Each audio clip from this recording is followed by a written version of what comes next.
You open this door with the key of reason. Beyond it is another dimension, a dimension of truth, a dimension of freedom, a dimension of joy. You're moving into the land of both the ideal and the real, of the possible and the actual. You've just crossed over into the Capitalist Corner. Where reason meets reality, welcome to the Capitalist Corner. Welcome, everybody, to the Capitalist Corner. I'm your host, Michael Liebowitz. I am also the vice chairperson or vice chairman, however you want it, of the American Capitalist Party. The show, however, is not affiliated with the American Capitalist Party, I should say. I'm a little distracted today. So I got an interview up right now on the Rational Egoist you can check out with Andrew Bernstein. It's a review of the movie $1 Million Baby. I think it's a really good episode, really good discussions. Please remember to like, share, and subscribe this show. Share it from YouTube to your favorite platforms. And so I'm going to have to cut short today, about 10 of one, maybe 5 of, because I have an interview scheduled for after that. We have the great Jim Valliant with us today. Mark is not here. He is working. If you haven't heard, Mark's beautiful dog and his best friend in the world, Frankie, died on Sunday after a long life of being Mark's pal. So everybody just, send your thoughts and your well wishes out to Mark. He could really use them right now. I mean, I don't know how many of you have lost a pet, but it's tough. And I think that with Frankie, it's even a little tougher because Frankie went everywhere with Mark. It wasn't just a dog that he came home to. It was a friend that he carried with him everywhere. So yeah, send out your love to Mark and to Frankie. So Jim, the first thing let me ask you a question first, Jim, because this I didn't send you to. So this is impromptu. I was just looking through Facebook a few minutes ago, and somebody asked a question. And the question was, if Charlie Kirk, somebody had called him a partisan for critical thinking. And the question was, how could he, as a Christian, be a partisan for critical thinking? And so, that was the question. So somebody answered, in the comment section, oh, what? Christians can't think critically? Does the same apply to Jews and to Muslims? And I answered, yes, it applies to all of them. They can, of course, think critically within a limited sphere, but they cannot be partisans of critical thinking because they have something that they will always elevate above reason. What do you think about that? Well, I think that, look, unless you're committed philosophically to rational methodology, you cannot be a partisan for critical thinking. Now, if someone were to say to me, what about Thomas Aquinas? What about the Thomists? Don't they say reason first? Don't we have to establish theology through using Aristotelian logic, observation, and so forth? Yeah, communists are neo-mystics. Now, one could ask, are they capable of critical thinking? And of course, there are reams and reams of peer-reviewed journal articles on Marxism. And so if someone were to say, are Marxists capable of critical thinking, I'd have a very similar answer to my question, to the answer on religion, any mystic, any neo-mystic, any hedging on your commitment to the absolute that is reason obviously invalidates you as a true defender of reason. You can't be a true partisan of reason and reality unless you recognize the absolute that reason and reality comprise, the primacy of consciousness, to put the two together, versus the primacy of existence, to put the two together. And to the extent that you reject reason, of course, you can't be a partisan for critical thinking. I don't care how many scholarly books from university presses you publish. And believe me, there are plenty of Christians and there are plenty of communists who do both. So on the other hand, what have I just done? I've in effect just said that unless you're an objectivist, you can't be a partisan for reason. Well, yeah, that's true. Unless you're an objectivist, you can't really be a consistent partisan for reason because you hedge, you compromise, you give a corner for mysticism, whether you're an old-fashioned mystic or a neo-mystic. Now, there are degrees. That is to say, are there communists, really communists who attempt to be rational, more rational compared to their rankly neo-mystic cousins. Well, the same applies to Christians. Same applies to Christians. Unless you're, as I say, unless your commitment to reason is a commitment to the absolute of reality and a specific methodology of understanding it, and that is not a non-arbitrary matter, you can't really be a partisan for reason. But I think we have to be careful, because that means that anyone who's not an objectivist, capital O objectivist, can be a partisan for reason. There are degrees, believe it or not, there are degrees in this thing. Now, but once there is a degree away from the absolute, then precisely to that extent, you cannot be a partisan for critical thinking. Jim, the first person that always comes to mind when this comes up is the late William F. Buckley Jr. Absolutely brilliant. I don't care what people think about his views, and he had a lot of them that I find very problematic, but you cannot question the man's IQ, right? He was incredibly intelligent, also very mystical. A friend of his, because William F. Buckley's here from Connecticut, a mutual friend of ours, the local journalist, commentator, Don Pesci, he told me the story about how when Ayn Rand met William F. Buckley Jr., and she said, and I wish I could do the accent, if you know the quote, Jim, just do it. You're far too intelligent to believe in God. Yes. And he sounded just like you just sounded when he relayed the message to me in the Dunkin' Donuts down the street. So even Ayn Rand recognized that this was a very intelligent person, but yet he believed in God. And I actually read an article in his magazine, National Review, although I don't think it was by him. It might have been about, trying to reconcile reason and faith. But alas, the two cannot be reconciled. So I'm going to get into, I think I'm going to put myself on a path here, because Charlie Kirk is going to keep coming up now. That's like a big, a cultural shift that we've had, where his importance has been greatly elevated. And I don't know much about him personally, so I am going to delve into some of his podcasts so I can engage him on the level that everybody says he'd like to be engaged on, which is the critical level. That being said, I don't need to know much about him to know that he was a professed Christian, and that people are touting his commitment to critical thinking. And I know that the two are not consistent. So the degree to which he believes in, for instance, a virgin birth, to that degree, he's not thinking critically. And as Leonard Peikoff writes in OPAR, the objectivism, the philosophy of Ayn Rand, there's nowhere you can draw the line.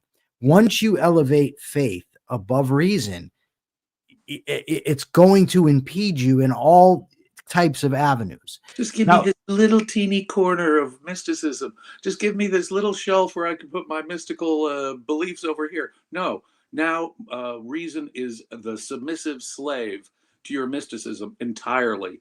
And that's the thing. You can't give mysticism one little corner. Like I say, the minute it becomes a matter of degree, he's not. So while you could say there are better critical thinkers along a spectrum of Christians or neo-mystics, pick your variety of mysticism, it doesn't matter. But the minute you have a teeny little compartmentalized corner for your whims, you have thrown in the towel entirely on reason, because reason isn't deciding how big that corner is, or where that corner is, or what that corner is. It's your emotions. And so, in effect, any compromise with reason is a total concession to mysticism. And, like I say, I think we have to keep historical context here. There were many Christians who were part of the Enlightenment, and they got better, and their Christianity was changed by Enlightenment type thinking, yet they still remained in many ways Christian. So there is a continuum, let me put it this way, a continuum of the more rational to the less rational. But the minute you step away from 100% 24/7 commitment to reason, of course, mysticism is really in the driver's seat. How these people manage to, like take your Thomist. in the 1200s, when Thomas Aquinas was writing, it was a purely heroic thing he was doing. And as the centuries have passed, it's become less and less tenable to be a rational Thomist. I mean, you've stolen my guy just now, because I was going to use him as the example, because the fact is he was writing, I think, in the 1200s, right? So Yeah, you're talking, he was.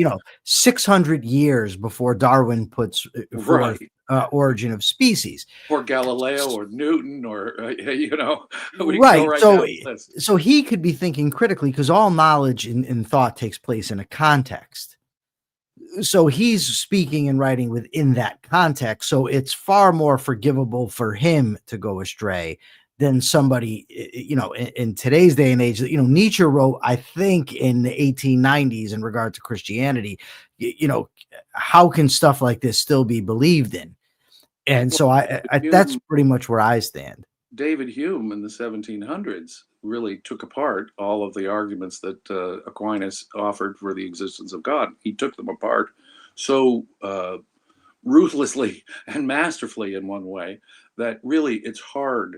Since the Enlightenment, it's become less and less excusable. Let me put it that way. Right. So speaking of enlightenment, and speaking of the Charlie Kirk memorial, and speaking of a lack of reason, Stephen Miller gave a speech yesterday, and he framed it, as good versus evil, us versus them, very Star Wars-esque in my view. But there were a couple of things that struck me. One was he was deeply engaged in the very rhetoric that I keep hearing is only on the left, right? About my enemies, the evil, they're this, they're that sort of thing. But beyond that, it was also, what's the word I'm looking for? Unadulterated collectivism. It was, we are the best. You, meaning the plural, are bad. And there was even the old reference to our ancestors. As our ancestors built this. Our ancestors did that. First of all, it's irrelevant whose ancestor did what. That has no bearing on your character, sir. Right? So, but beyond making a racial or ethnic argument. No. I don't think it. I don't. He goes back to the ancient Greeks and Romans, bless his heart.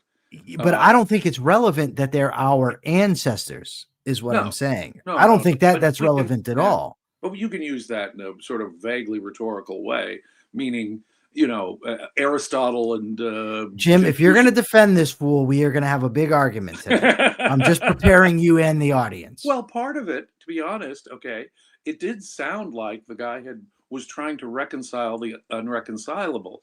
That is to say, a defense of civilization and a defense of religion at the same time. And there we have this, really, we come back to the issue you brought up at first. He's saying, well, every value that we have, science and technology and civilization, and it goes back to the ancient Greeks and Romans, and that's what our founding fathers were all about. And, it almost sounds like he's trying to defend civilization itself as civilization. But then, of course, he's trying to reconcile that with a defense of rank Christian theological faith. And, of course, that's a contradiction. That's a circle that can't be squared. But I'll give him credit in one sense. It wasn't, the speech was said to be threatening. I didn't see anything really threatening.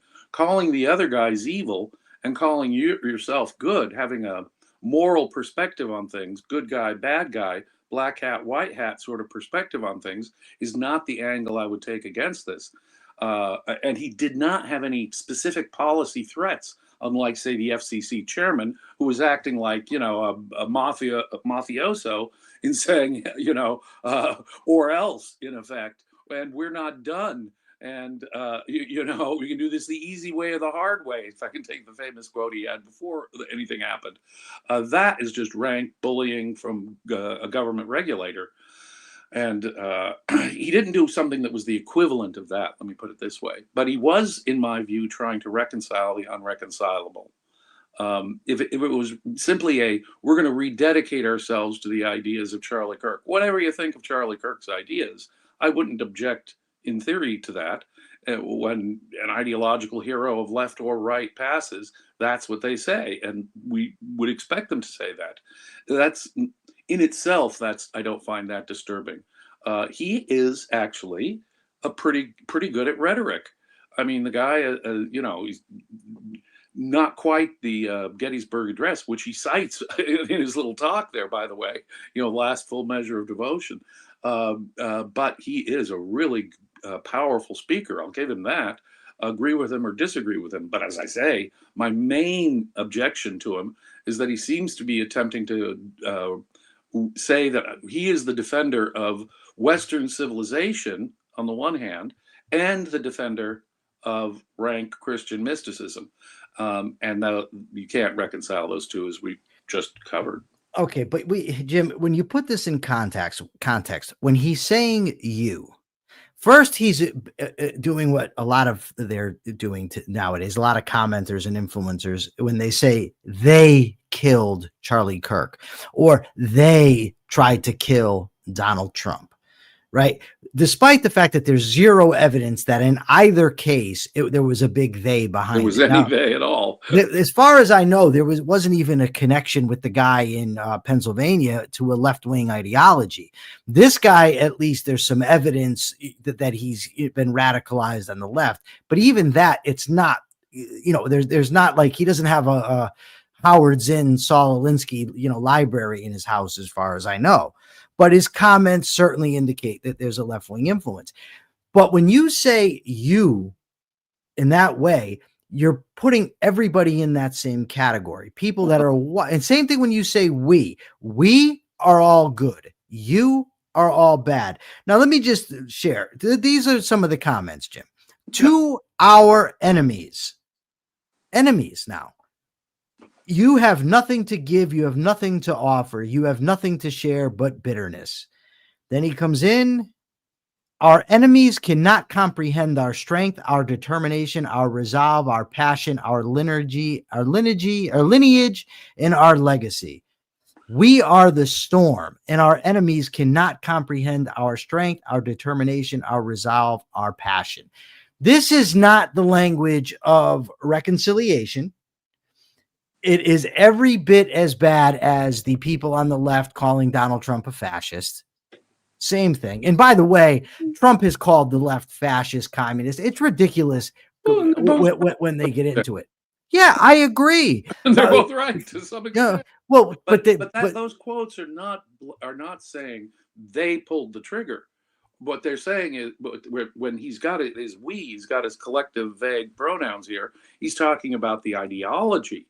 And so I can make a distinction there between what he's saying now, and both sides obviously are going to say, this doesn't affect when every time someone comes out and says, look, I disagreed, even when they're trying to be, how did you put it earlier? They're trying to be bringing people together and reconcile people when they're trying to do that. But I disagreed with him. That is perfectly okay. And besides, I think there is a cultural issue. He didn't name it properly, of course, but there is a cultural issue at work here. That is to say, the blurring of the distinction between words and force, which has been going on for years. I mean, the concept of microaggression is designed. But that's stupid. I agree. That stuff's stupid. That left-wing nonsense is garbage. It creates a culture that accepts force and violence. And all of those voices out there, they weren't the trigger guy who pulled any gun on anybody, whether it was the healthcare insurance CEO, whether it was Donald Trump, whether it was Charlie Kirk. They didn't pull the trigger, but one can step back and say, are we losing the vital moral distinction between force and language? And we are. We're losing it philosophically. We're losing it culturally. You got Toni Morrison out there saying, words are violence. You've got people saying, your words can be microaggressions. And you have overt calls for censorship about hate speech, and you have overt calls for censorship against disinformation coming from both sides. So one could back up and say that there is a cultural, philosophical problem that we have with force and violence. A culture of force and violence is being promoted by academia, by the way, primarily. And there's little doubt about that. So if they wanted to focus on that, I would have no problem with them talking about that. Peter Schwartz wrote a great article several years ago about this. And it comes down to, when the 2020 riots are happening and there's a building burning in the background, and they're saying, well, these are mostly peaceful protests. First, you're conceding they're not entirely peaceful. But secondly, everyone can see with their own damn eyes that it's not peaceful. And so when you have this defense of violence and force, this moral defense of violence and force that we all witnessed in the year, for example, 2020, when cities were ablaze and bricks were being thrown, and the wife of the governor of Minnesota opens the window so she can smell the burning tires and thinks that's just swell. Then what we have is a real problem when it comes to our understanding of force and violence. Now, that does not connect them with the shooters directly. No, I'd make a distinction between the guys who did the violence and these people who don't conceptually understand the nature of force and violence versus words. But the philosophical issue is critical in terms of creating a culture of force and violence, which is getting worse and worse in this country. I think, Jim, to me, in terms of fundamentals, Stephen Miller, AOC, both collectivists, both hypocrites, both tout their moral superiority without having an objective moral base. I agree with all of that. Okay, well, it's good, because otherwise you were going to get heavily roasted. You've been out here defending mysticism for 20 minutes. I deserved all the crap you give me. They're both detached from reality, and they're both hypocrites. That I can certainly agree with. Okay, the last thing I want to talk about in relation to this, and then we can move on to the left and excoriate them, is this speech given. Mark, I don't know about the video, Jim. They're talking about how handsome you are, something. I don't know. So, no. Insightful, discerning audience. Jim, I got to be honest with you. I love you, but I don't think they keep the two of us around for our looks. Maybe Mark. Maybe Mark. Okay, you'll get me to be honest. I think it's true that people don't look at me for my looks. Like I told Rozzy at LibertyCon, he says, Jesus, every time you're out with Mark, all the ladies, they flock to him. You can't get a word in edgewise. And I told Rozzy, believe me, they like us too. They just don't want to show it. They just don't want to show it. They don't want to show it, right? Exactly. So, Jim, this Benny Johnson gave a speech touting the martyrdom of Charlie Kirk. And that language is very, what's the word I'm looking for? Widespread right now. The martyrdom of Charlie Kirk, phrased in very religious, language. I've been thinking that Christianity, that religious thinking is on the rise. So I thought socialism was as well. And I'm thinking, wow, what a dangerous time when both socialism and religious belief are on the rise. But I looked it up this morning and it turns out, no, socialism is. Belief in socialism is. Now, the belief in Christianity had been declining, and now it's plateaued. So it's no longer dropping, but it's not indeed rising. But I still, when people start talking in these terms, it sends up alarms in my head. And I was thinking in terms of what we were talking about the other day with the dim hypothesis, and somebody made a good point that Trump is a D, not a dick, but a disintegrator. And these guys are M2, misintegrators that, they have an integrated view. It's just not accurate. They're integrating the wrong things. And that's where I'm at now. I really think that the underbelly of the Trumposphere, while I think they look at Trump as a vehicle, a destructive vehicle by which they can get in their religious stuff. And it bothers me. Am I thinking too much into this? Well, I think I'd still categorize the right, and even the right as Trump expresses it, as an M, and a very bad M.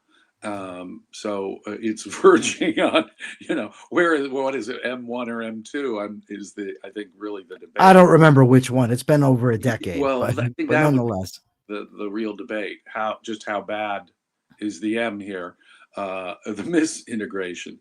But religion is exactly what we've been talking about. Interestingly enough, earlier on, the attempt to integrate religion and this political ideology of nationalism.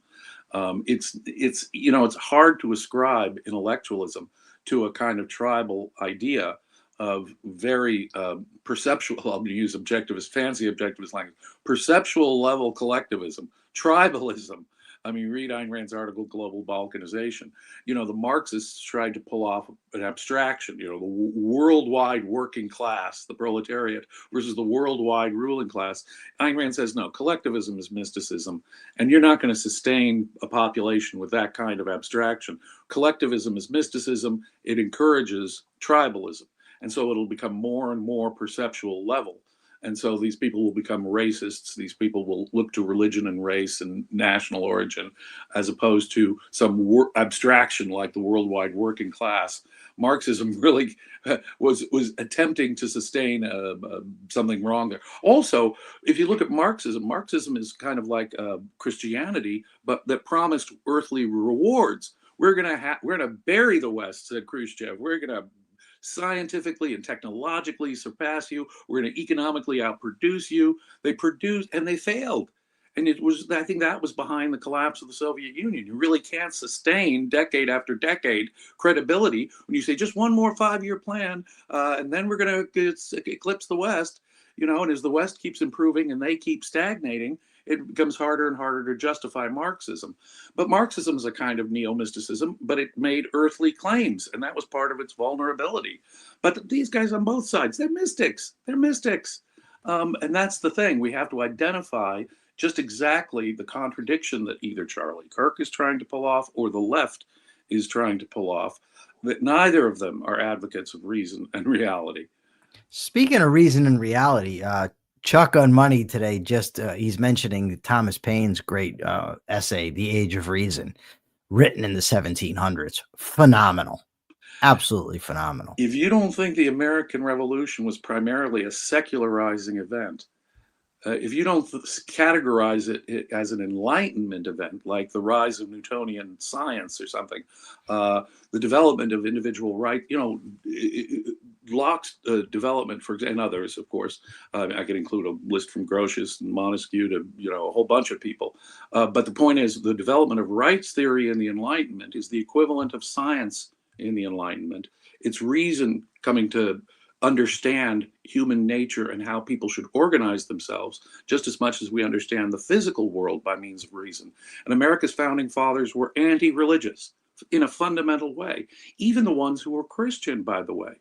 They were the most unwitting about it. Many of them were deists. But the very idea, and this is what the right tries to pull off, and the Charlie Kirks tried to pull off, and William Buckley tried to pull off, the idea that somehow America is founded on Christian ideas. No, Christian ideas were around for many, many centuries before anyone ever came up with the idea of individual rights.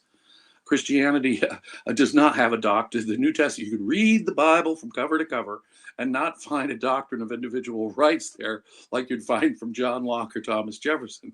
It just ain't there. And in fact, it's endorsing slavery and mysticism and collectivism. Well, Jim, if you're looking to antiquity, right, the closest you have to individual rights wasn't coming out of Christianity. No. It was coming out of the Sophists, who were critics of the law, and you had the Stoics in Rome, the natural law theorists such as Cicero. And notice I said Cicero, and I didn't pronounce it correctly, Cicero, but it's correctly is Cicero. But I'll go with Cicero because last time Jim got all upset with me. But Marcus Tullius Cicero. Yeah, it's not Marcus, it's Marcus. Right. All your C's and G's are hard in original Latin. Okay. Two things before I move on to the left that I forgot I was supposed to run by you. One is, did you catch Tucker Carlson's laugh? Somebody asked this in the comments. Something's wrong, right? Like something's not right there. That's a Kamala-esque laugh. The man needs professional help anyway.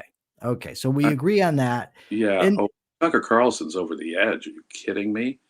It's like, when I think of people like Candace Owens and Tucker Carlson, I really think these people should seek professional help. They're disconnected from reality. It's almost like a psychotic break from reality. Yes. Yeah. Okay. And the last thing is Trump on Truth Social kind of an open letter to his attorney general, calling her to saying that people are questioning our credibility because we're not arresting people, meaning his political enemies. What do you make of this? Is this unprecedented? Has anybody ever actually done this out in the open before? Out in the open. Nixon, I know, was kind of into that type of thing. Obama used the IRS to target his political. Yes, that's right too. I forgot all Joe about Biden that. Yeah, absolutely jawboned social media. That was kind of government censorship, in my view. Did they target Trump for political prosecution? Shoddy political prosecutions? Yeah, in at least several of the cases against him, in my view, were pure political. Several. What do you mean several? I know of one that was shoddy. Well, the New York case, right off the bat. That's shoddy. I agree with you. Was convicted, actually. Well, they dropped the other ones. They didn't. So that I don't, but I don't. Yeah, there's a reason. I think the case in Georgia had some credibility to it. Let me put it this way. I think the strongest case they had against him was on the classified documents. I agree with you. I agree. There's no doubt. And there were issues. There were all kinds of technical legal issues with several of them. Yeah. But now, also, let me be clear. Let's just say that Letitia James, both civilly and the DA in New York. I agree with you. Criminally, okay, those were political, and they bent the law if necessary to do that. Now, what is the difference with Trump? Trump is saying he'll do the exact same things, only out in the open. Trump is now saying, see, Biden and Obama tried their best to hide the fact that they were using the levers of law to target their political enemies. Now, that's been going on for, as you point out, for a long time, for many decades. It goes back to Lyndon Johnson and FDR, who absolutely used the levers of government power to go after their enemies. There could be no question. And notice when it really steps up, the more government power you have, the more regulatory agencies, you got more weapons that can be implicitly used as vehicles of political extortion. The stronger government gets, with every new regulatory agency, you create a new vehicle for government extortion when it comes to free speech or coercing political opponents. But Trump has the window. It's an escalation, right? Yeah, it's the window escalated. dressing has fallen off. What Trump is doing is outright proclaiming, yes, I'm going to go after people for political reasons, retaliation. Yes, I'm going to censor through the FCC. Okay, well, that's just more naked and open. We've been coming to this place progressively, step by step. But Trump is, you're right. What he's doing may not be new, but what's shocking about it is that he's so overt about his motives and what he's saying. That's what he's doing. Obama and Biden wouldn't have done that. They would have tried to hide it as best they could. Oh no, we were just having a friendly chat with Mark Zuckerberg. Or, oh no, I was just telling them, that we should really look into those big tech companies for antitrust, or the IRS. Well, the IRS has to do it. They hid that IRS director who took the fifth over and over when it was perfectly obvious what was going on. But you're talking about when they were auditing the conservatives, right? Yeah. That's the case you're talking about. Yeah, I remember. Absolutely. And Nixon did the same. And God knows politicians have been doing that in an increasing way. And it parallels the increasing power of the federal government, by the way, in a non-accidental relationship. Let me put it that way. The stronger the federal government gets, the more capacity it has to politically extort and censor people. Right. Okay. So now we can move on to these countries that are going to recognize Palestine as a state. Now, okay, states have governments. So are they recognizing Hamas as the legitimate government, or are they recognizing Fatah as the legitimate government? I don't. It's not clear. Because if you ask Keir Starmer, the Prime Minister of Great Britain, he says Hamas cannot have any role in the governance of, okay, but now you're going to recognize a Palestinian state in Gaza. So what's the government you're recognizing, Mr. Starmer? That is still an open question. But in any case, it's a rank rewarding of savages for October 7th. Here I have to fully agree with those who say it's a reward. And here the Trump administration is better than the other leaders of Western nations. You, but when you're already there at hey, you're rewarding them with this, you're already down a moral path that's so blind to any kind of legitimacy or political decency. But look, the UN is like that. We recognize China and Russia and North Korea and Iran, the worst governments on this planet, get recognition through the UN. And we're supposed to be hard-headed pragmatists and realpolitik about, we've got to deal with them. And no, we don't. Ayn Rand was exactly correct. You do not recognize an illegitimate state. You do not recognize a dictatorship. That is the beginning of, one, giving them moral sanction and confidence. Two, trading with them and supporting them and throwing them a lifeline of survival. No, we are betraying the oppressed people of those dictatorships, and we're betraying our own long-term self-interest in terms of protecting these dictatorships around the world. The United Nations, in effect, is basically a protection racket for terrorists and dictatorships. And so, given the international mentality that people have, this recognition of a Palestinian state is just one more brick in the wall, if I can quote Pink Floyd. It's just another brick in the wall of a totally amoral international policy on the part of Western leaders to deal with and recognize horrible dictators. I wouldn't recognize any of them. I wouldn't be in the UN. I wouldn't give any diplomatic recognition to a dictatorship, especially an aggressive dictatorship such as Russia or Iran. I mean, that's insane. That's absolutely, at least America doesn't have direct, well, we've ended that too. We've ended the pretense of that. Well, let's directly talk with those savages in Iran. See, the moral is the practical. Jim, what was that though? What'd you just do? Let's just pause to really break down the Jim Valliant method. You went, like, what was happening there? Give me the thought processes that were going on while you were doing that. It was actually a flood of emotional and moral outrage that I was holding back. I was damming back the flood of moral outrage. These people can oppress their own people, slaughter their own people, threaten neighbors, have no respect for individual rights, and we treat them as if they're just legit. What did Trump say when he went to Saudi Arabia? Now, what rights do women have? Is there free speech in Saudi Arabia? Is there freedom of religion in Saudi Arabia? Do women have equal rights in Saudi Arabia? Or do gays have equal rights in Saudi Arabia? No. Trump goes to Riyadh and to Mecca, and what does he say? You guys do you, we'll do us. You guys don't have to be Jeffersonian, rights-respecting republics. You just continue to be a medieval theocratic monarchy, and we're cool with that, no matter how you treat dissidents and women and gays. And okay, so Trump has totally caved in on the moral distinction between countries. He's just part of the whole. I mean, like I was about to say, he's a little better on the question of recognizing Palestinian state, but only a little better. He would recognize a Palestinian state under the correct circumstances. But Jim, here's the thing. This is predominantly people on the left. My whole, as far as I've been paying attention to politics, is they're the very people who criticize America for racism, sexism, religion, oppression, but then they run to the defense of a bunch of Middle Eastern countries that are absolutely barbarous toward homosexuals, toward other tribes, toward women. And I don't like the cognitive dissonance that's going on in these people is absolutely baffling. And I got to tell you, I really wish that this whole Trump nightmare that's been going on for 10 years would go away so I could get back to just focusing on these dolts.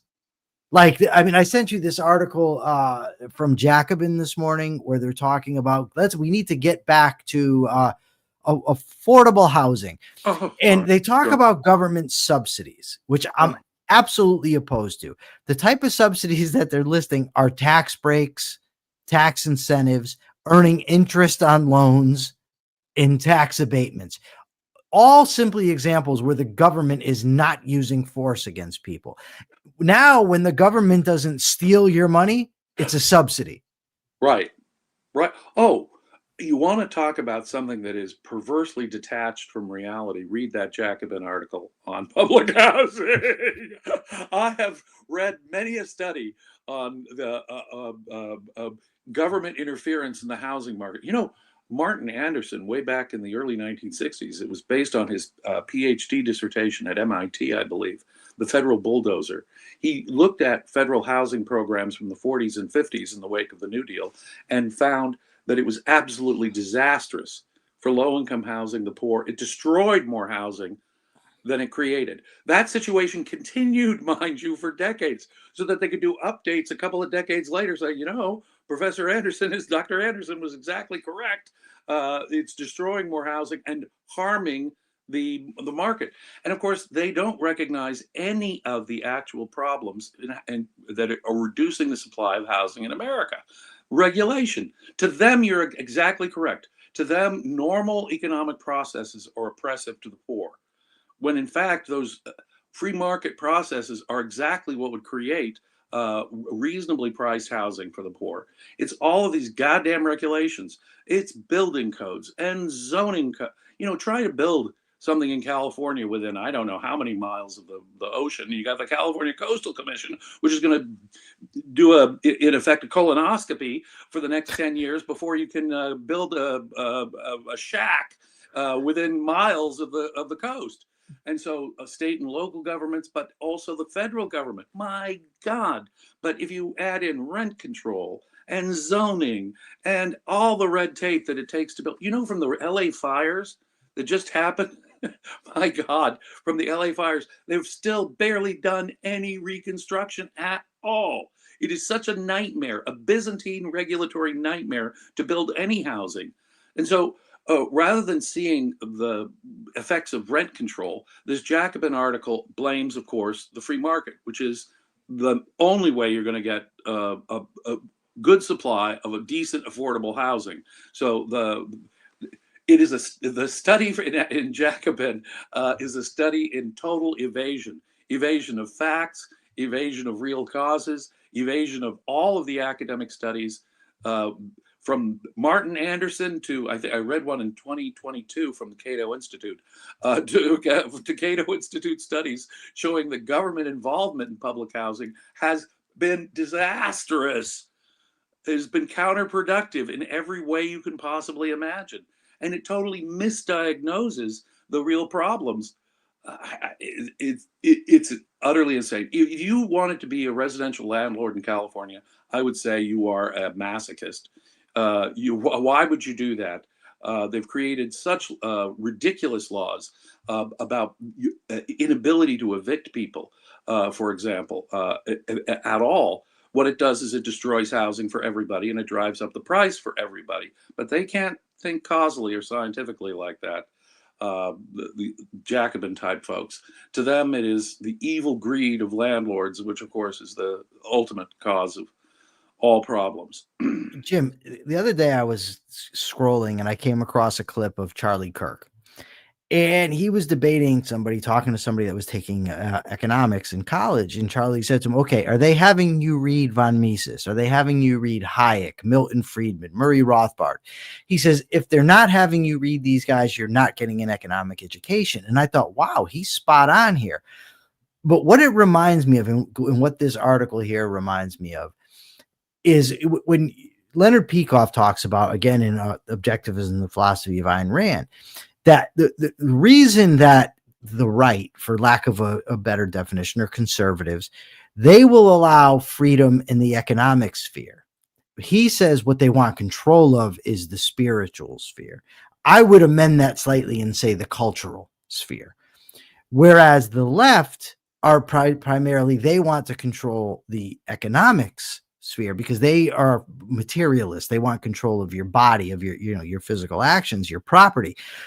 And this article kind of illustrates that to me. Whereas when we were talking earlier about the Charlie Kirk memorial and the comments, they're very spiritual. Good versus evil. We're moral. Charlie Kirk's a martyr. They got into a lot of the Jesus stuff as well. when you go to Jacobin, what you hear about is affordable housing. The government needs to get involved. The government needs to interfere. So it seems to me a case again where Dr. Peikoff was spot on. Yeah, Ayn Rand understood this. It expressed itself. It's a mind-body dichotomy, and they're two sides really of the same coin, aren't they? They don't even recognize it. But to the left, for so many years, we were basically stomachs. We're basically material globs that have physical needs that need to be satisfied, and need is the standard. For the right, of course, what matters is not your stomach, but your spirit, your soul, your moral character. Each side wanting to regulate the part of this mind-body split that they think of as metaphysically real and important. And so all that really matters is your soul and your spiritual status to the right. So therefore they need school prayer. Therefore they need, you go right down the list of their demands, why they're against abortion, they're in effect out of power when it comes to popular culture, but you're right, more aware of the that politics is downstream from culture, that allows them to be a little bit more. And on the left, well, it depends on how Gramscian your lefties are, whether they recognize culture as a factor, or whether they're just crude Marxist materialists. A lot of people on the left are just either straight out Marxist. Jim, you can't just do that. You can't just throw out Gramscian without explaining who Antonio Gramsci was. Yeah, okay. I'm sorry, you can't do it. He thought, unlike Marx, thought that all culture was really just a result of the material factors of economic production. That culture was a byproduct. All culture, mind you. And so ideologies that'll defend capitalism, or even socialism, whatever the ideology is, whatever the movies say, whatever the intellectuals say, all of that is just an emanation from the material forces of production. Gramsci was a little more sophisticated than that. He believed in the power of ideas and culture as a causal force. So it's not entirely unknown on the left, and your more sophisticated leftist will believe that ideas play some role in politics and the course of history. And just as on the right, you'll have some people recognize to some extent the value of having good economics and prosperous materially prosperous lifestyle. But those guys are kind of the exceptions and the outliers. The essence of each is really to take this stand in the mind-body problem. Ludwig von Mises said a great thing about drug laws and censorship, and he connected the two. And he wanted to point out to people, geez, if it's important that we leave the mind free, it's also important that we leave the body free. If what we put into our body is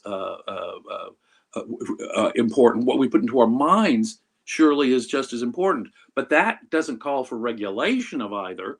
That should call for a deregulation of both.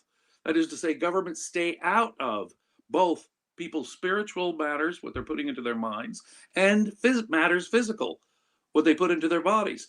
Now, obviously, it's conservatives who tend to be but lefties on drugs too aren't any better, really. Lefties on drugs. Well, on the issue of drugs, even when they're more liberal about legalizing drugs, what do they want to do? That's just a call for a bunch more economic programs, because after all, these drug addicts are basically psychological automatons who can't control their addiction. And they don't just say legalize and let it go. It's we need to open up more addiction centers and this and that, and needle exchange programs, and go get your dope for free, and all that sort of thing. Jim, before we go, we got a couple minutes, but there's one more thing, and I didn't send you anything about this, so if you don't understand it, well, then that's your fault.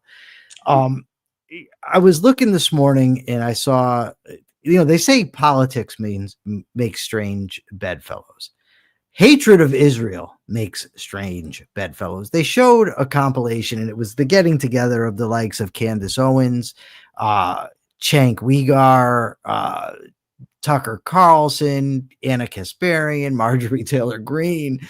And I'm just thinking, wow, all the worst on the left and the right agree on Israel. It's amazing what this hatred of Israel, how it brings people together. How it brings people together. It's sad and sick, but there's that horseshoe theory. There's on right and left. They're moving farther and farther away from a defensive civilization. That's why when you were talking about what Mr. Miller was saying, he was invoking Greece and Rome, and he was invoking civilization and the creative force of science, technology, and industry. And wow, and civilizing the West, and dot dot dot dot dot. Okay, that's why he zeroed in and said, "Hey, what is he trying to do here?" Because it sort of bucks the trend today, where the right is becoming more rankly mystical, and those Catholic thinkers on the right. I don't mean to zero in on the Catholic religion, but there does seem to be a relationship between their desire to go back to the Middle Ages and their religious views. But it's a pro-primitivism, anti-civilization convergence. It's a pro-fascism convergence that's happening on the left and the right. Increasingly, both are increasingly calling for censorship, and increasingly both are using neo-mystical arguments. I mean, how can you have on the left, gays for Palestine? There's a huge cognitive dissonance over here. But then you've got Stephen Miller over here, mystics for civilization. No. They're both messed up deep to the very core in their failure to understand what the issue is. It's reason, reality, civilization on one side, folks, versus whether it's your Catholic medievalism on the right, which of course will hate Jews and will be tribalistic, or your tribalists on the left, which are just every bit as bad. To them, you talk to liberals who say we're defending Palestinian culture or the Iranian regime, and you get it's like gays for Palestine. You got to scratch your head and you got to say there's nothing liberal about what you're defending. You hate civilization, comparatively speaking, if you're against Israel. No, both sides. And on the right, it's really interesting because it's in some ways a more rankly anti-Semitic, more directly medieval, the Jews killed Jesus kind of hatred of Israel. Why are we defending this ethno-religious state, Israel? Forget the fact that they recognize individual rights. There's some freedom of speech there. Women have some rights there. They're a scientific, technologically advanced country. But none of that would, and so it's less surprising. The right is just out for, normally they're enemies of civilization. It would make more sense for the right to be anti-Israel in one sense. They've been anti-Semitic. The Christians have been anti-Semitic bigots for centuries now. But on the left, what you're finding is an anti-Semitic bigotry of another kind, their own tribalism.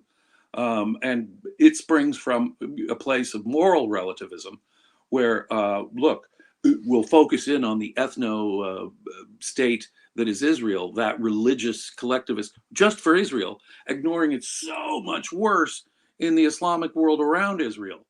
I mean, talk about huge evasion. But there is this anti-Israel convergence, just as there's this anti-civilization convergence, just as there's this fascist convergence going on the both the left and the right. All right. Couple quick housekeeping things. Lee, nobody is ignoring you. We love you on the show. I've read all your comments about how cute little Jim is and whatnot. I just have not been putting the comments up on the screen today. I've been just letting the conversation flow, as Nicole Hingle says. Race Jacobson, it is not Naxandrolone, but I appreciate the creativity. It's naloxone you're referring to. Okay. Jim Valliant, it's your turn to give the capitalist thought of the day. And this is how it works out. No, it's nice for me. When Mark's not here, it works for me because what I do is then I pawn it off on you. And then when he comes back, I say, hey, dude, what happened? You weren't here. You didn't get to give the capitalist thought of the day. Your turn. So that's how it's going to work. And I'm the host. So go ahead, Jim, give your capitalist thought of the day. Well, since let's try and integrate what we've been saying here today. Integration is key. Yeah, and mysticism is the enemy of capitalism. There is, just direct it straight to those who are supposed to be defenders of capitalism on the right. There are no defenders of capitalism on the right. And there is a direct contradiction between defending any form of mysticism, as we were discussing, and capitalism. Capitalism is the system that rewards and encourages reality orientation. It's all about making life here on earth better. It's about, people could criticize capitalism for being materialistic and consumer oriented. Yeah, you're damn right. It makes the material conditions of the world better. So you have to be, it's all about the plumbing. Yeah, making decent plumbing, as opposed to, some squalid hellhole in the middle of some undeveloped country, let's put it that way. You have to be for reality to be for capitalism. You have to be for reason to be for freedom. You have to be for selfishness and the profit motive if you're going to be for capitalism. And in all three regards, Christianity in particular, but mysticism in general, is the enemy. Capitalism and mysticism are inconsistent. They cannot, I'll steal Ayn Rand's line about altruism, they cannot coexist in the same man or in the same society. To the extent that you're serious about your mysticism, you must, to that degree, be anti-capitalism. If you're a defender of capitalism, you have to be a defender of reality, this world, reason, the importance of reason, liberating reason, and selfishness, egoism, the profit motive. And to the extent that Christianity obviously opposes deep to the very core each of those three elements, reality, reason, egoism, to its very core. Christianity and capitalism are completely inconsistent, and William Buckley was wrong. He was trying to square a circle that could not be squared. Ayn Rand was friendly with people who were supporters of Buckley and helped Buckley get his whole start in life as a journalist, people like Henry Hazlitt and John Chamberlain, who were not religious men. And a friend of Hazlitt and Chamberlain, Max Eastman, he even quit the National Review because he thought they were being too religious. But it is a contradiction that conservatism has had in it now since the origins of the post-World War II right-wing intellectual movement in America, which has wedded Christianity and conservatism. And you cannot defend capitalism and be a serious Christian or even a serious mystic. That's why we have you do the capitalist thought of the day. That was fantastic.